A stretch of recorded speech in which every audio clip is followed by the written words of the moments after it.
Hey guys, welcome back to our YouTube channel WebToTech, and in today's video I'm gonna guide you through how to link YouTube to Twitch.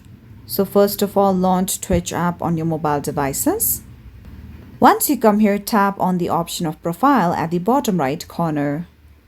Once you come over here, tap on the option of edit profile at the top right corner.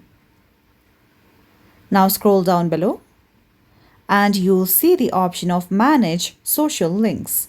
Tap on it. Now, in order to add a social link of YouTube, you have to open your YouTube app first. Simply copy the link of your channel. Now, simply open Twitch application and tap on this option of Add Social Link.